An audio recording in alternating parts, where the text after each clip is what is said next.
சீமை கருவேல மரத்தை அகற்றக்கூடிய போராட்டத்தினுடைய சட்ட வடிவத்திற்கு மையமாக இருக்கக்கூடியது மதுரை உயர்நீதிமன்ற கிளை. அங்கிருந்து தான் இதற்கான அந்த சட்ட போராட்டம் முன்னெடுக்கப்பட்டது. நம்முடைய செய்தியாளர் மதுரையிலிருந்து இணைந்திருக்கிறார் வினோத் மட்டுமல்ல, இன்னும் பல செய்தியாளர்கள் நம்மிடையே இணைய இருக்கிறாங்க. குறிப்பாக சேலத்திலிருந்து ரியாஸ் இன்னும் சற்று நேரத்தில் இணைய இருக்கிறாங்க. மேலும் பல செய்தியாளர்கள் இணைந்து அங்கு இருக்கக்கூடிய நிலவரங்களை தெரிவிக்க இருக்கிறாங்க. மதுரையிலிருந்து இணைந்திருக்கக்கூடிய வினோத், இந்த சட்ட போராட்டத்திற்கான பின்னணி என்ன, இந்த சட்ட போராட்டத்தினுடைய விளைவுகள் என்ன பதிவு செய்யலாம்? வணக்கம் தேவேந்திரன். அதாவது 1950-60ஆம் வருடங்களில் தமிழகத்தில் ஒரு விதமான வறட்சி நிலவியது. குறிப்பாக மதுரை, சிவகங்கை, ராமநாதபுரம் ஆகிய மாவட்டங்களில் விவசாயம் பொய்த்து போன காரணத்தினால் அன்றைய சூழலில் ஜூலியஸ் ஃப்ளோரா எனப்படும் சீமை கருவேல மரங்களின் விதைகள் கொடுக்கப்பட்டது. காரணம் இந்த மரம் விரைவாக வளரக்கூடியது. இதனுடைய அந்த மரத்தின் துண்டுகள் மற்றும் கறிகளை கொண்டு மக்கள் தங்கள் பொருளாதார தேவைகளை நிவர்த்தி செய்து கொள்ளலாம் என்ற நோக்கில் கொடுக்கப்பட்டது. ஆனால் பிற்காலங்களில் இதனுடைய இந்த மரத்தின் இந்த மரத்தினால் ஏற்படக்கூடிய அந்த தீமை விளைவுகள் குறித்து ஒரு விழிப்புணர்வு மிக அதிகமாக ஏற்பட்டது. காரணம், இந்த மரம் வளரும் இடத்தில் வேறு எந்த செடிகளும் எந்த மரமும் வளராது. மேலும் இதற்கு தண்ணீரும் அதிக அளவு தேவைப்படாது. இருக்கும் நிலத்தடி நீரை மிக விரைவாக உறிந்து கொள்ளும். இந்த விழிப்புணர்வு ஒரு குறிப்பிட்ட காலம் முதல் தொடர்ந்து ஏற்பட்டு வந்த காரணத்திற்காக இதை தடுக்க வேண்டும் என்ற நோக்கத்தில் நீதிமன்றத்தை மக்கள் நாடத் தொடங்கினர். குறிப்பாக உயர்நீதிமன்ற மதுரை கிளையில் இது தொடர்பாக பல்வேறு வழக்குகள் போடப்பட்டுள்ளது. இது குறித்து நம்மிடையே விரிவாக பேசுவதற்காக பத்திரிகையாளர் இம்ரானுல்லா இணைந்துள்ளார். சார் வணக்கம்.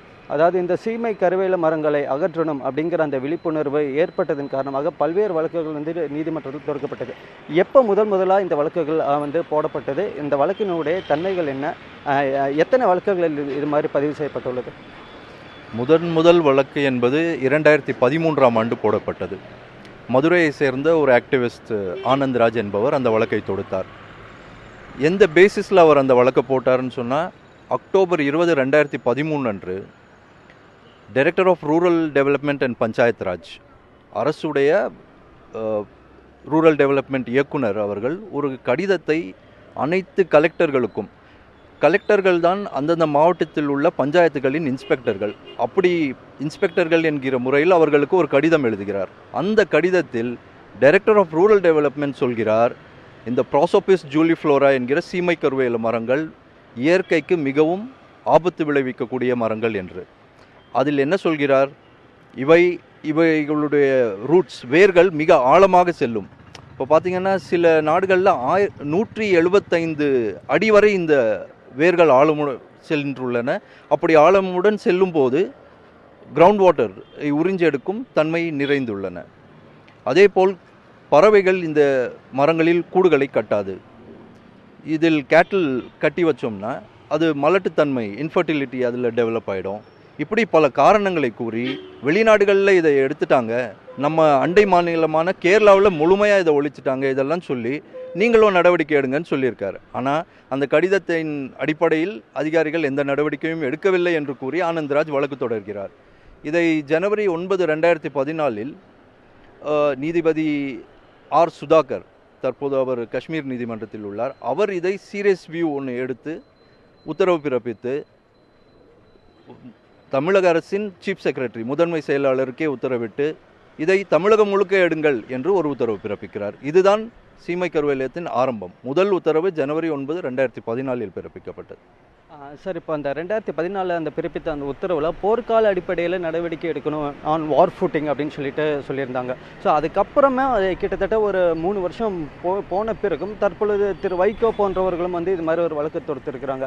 இதுக்காக அரசினுடைய அந்த எதிர்வினை எப்படி இருக்குது? கரெக்டு. ஜனவரி 9, 2014 உத்தரவு போடுறாங்க. அதுக்கு பிறகு 20 மாதங்கள் கழியுது, ஒரு நடவடிக்கையும் இல்லை. அப்பொழுதுதான் வைகோ அவர்கள் இன்னொரு பொதுநல வழக்கை தொடுக்கிறார். அதில் அவர் என்ன சொல்கிறார்? அவருடைய பிரமாண வாக்குமூலம் அஃபிடவிட்டிலேயே சொல்கிறார், 20 மாதங்கள் ஆகிவிட்டன இந்த வழக்கை தொடர்ந்து, ஒரு நடவடிக்கையும் இல்லை. அப்பொழுது நீதிபதி சுதாகர் அவர்கள் இங்கு சுழற்சி முறையில் நீதிபதிகள் மதுரை கிளையில் நியமிக்கப்படுவார்கள். அவர் 3 மாதங்கள் 2014 உத்தரவு பிறப்பித்து சென்னைக்கு சென்று விட்டார். அவர் திரும்பவும் 2015 மதுரைக்கு வரும்போது வைகோ அவர்கள் இந்த வழக்கை தொடுக்க, அது அவர் முன்பாகவே வர, அவர் மறுபடியும் இதை ஒரு சீரியஸ் வியூ எடுத்து அதிகாரிகளுக்கு உத்தரவு பிறப்பித்து என்ன செய்தீர்கள் என்று கேட்கிறார். அப்பொழுது நீதிபதியின் கவனத்திற்கு பொதுப்பணித்துறையின் கீழ் வரும் ஊரணிகள், வாட்டர் பாடிஸ் இவைகளில்தான் அதிகமாக இவை உள்ளன என்று தெரிய வந்தவுடன் பொதுப்பணித்துறை சீஃப் என்ஜினியர் அவருக்கு உத்தரவிட்டு நீங்கள் என்ன செய்தீர்கள் என்று கேட்கிறார்.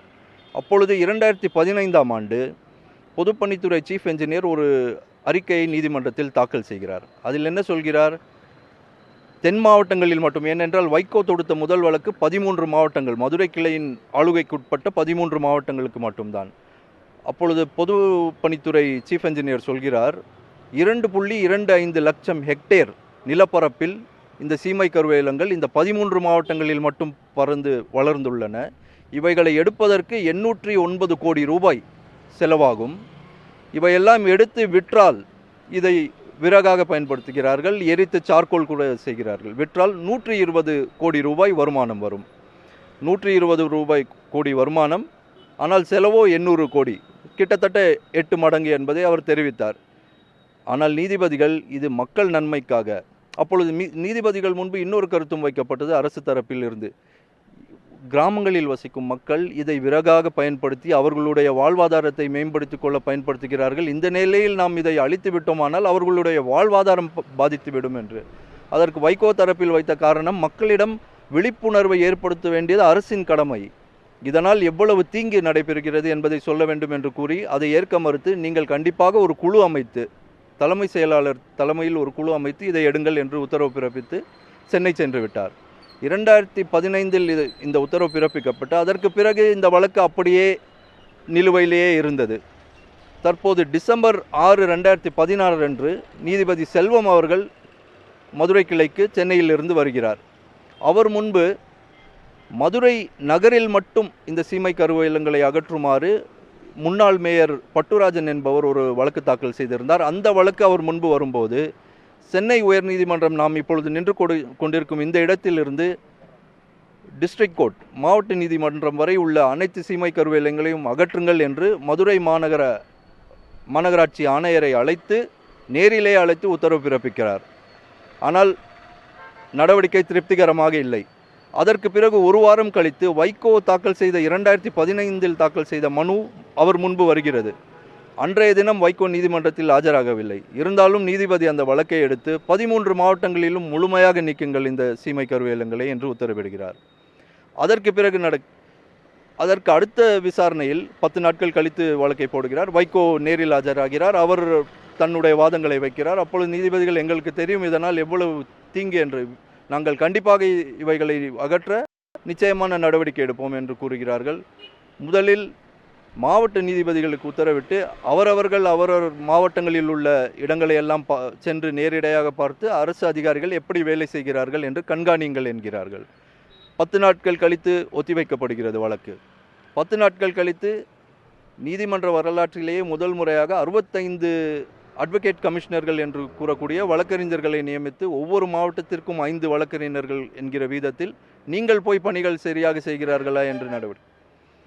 அதற்கு அடுத்த முறை வழக்கு வரும்போது சில மாவட்டங்களில் சரியாக செய்கிறார்கள், சில மாவட்டங்களில் சரியாக செய்வதில்லை என புகார்கள் வந்தன. குறிப்பாக விருதுநகர் மாவட்டத்தில் சரியாக இல்லை, ஆனால் ராமநாதபுரம் மாவட்டத்தில் நன்றாக செய்கிறார்கள் என்று வழக்கறிஞர் அட்வொகேட் கமிஷனர்ஸ் நீதிமன்றத்தில் கூறினார்கள். அதனை அடுத்து அனைத்து அதிகாரிகளுக்கும் நிச்சயமான ஒரு உத்தரவு பிறப்பித்து, கண்டிப்பாக நீங்கள் இதை எடுத்துத்தான் ஆக வேண்டும் என்று கூறி இந்த உத்தரவை தமிழகம் முழுவதும் உள்ள அனைத்து மாவட்டங்களுக்கும் விரிவுபடுத்தி ஒரு உத்தரவை நீதிபதிகள் பிறப்பித்தனர். அந்த நிலையில்தான் இப்பொழுது உள்ளது.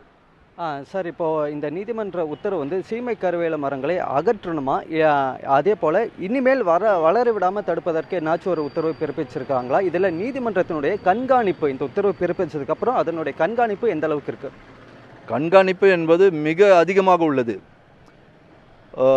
இப்பொழுது மாவட்ட நீதிபதிகள் மட்டுமில்லாமல் டிஸ்ட்ரிக்ட் முன்சிப் என்று சொல்லக்கூடிய ஜுடிஷியல் மேஜிஸ்ட்ரேட் அவர்களையும் அழைத்து அவர்களையும் போய் கண்காணிக்க சொல்லியிருக்கிறார்கள். வழக்கறிஞர்களை நியமித்துள்ளார்கள். இந்த வழக்கில் நீங்கள் முக்கியமாக இறுதி தீர்ப்பு இதுவரை வரவில்லை. நீதிபதிகள் இந்த வழக்கை நிலுவையிலேயே வைத்திருந்து நீதிமன்றமே கண்காணித்து கொண்டிருக்கிறது. கடந்த முறை வழக்கு வரும்போது கூட நீதிபதி செல்வம் அவர்கள், எங்களுக்கு என்ன கண்கள் இல்லையா, நாங்களும் மனிதர்கள் தானே, நாங்களும் வெளியில் செல்கிறோம், பார்க்கிறோம், நீங்கள் என்ன வேலை செய்கிறீர்கள் என்று கூறிவிட்டு அரசு தரப்பில் தாக்கல் செய்யும் அறிக்கைகளை அவர் பார்ப்பதே இல்லை. ஏனென்றால் நீதிமன்றத்தை ஏமாற்றிவிடக்கூடும், அவர்கள் சில ஃபிகர்களை கொடுத்து இவ்வளவு எடுத்து விட்டோம் என்று கூறிவிடுவார்கள். அதை செய்யாமல் நீங்கள் action, show me in action என்று சொல்லியிருக்கிறார்கள்.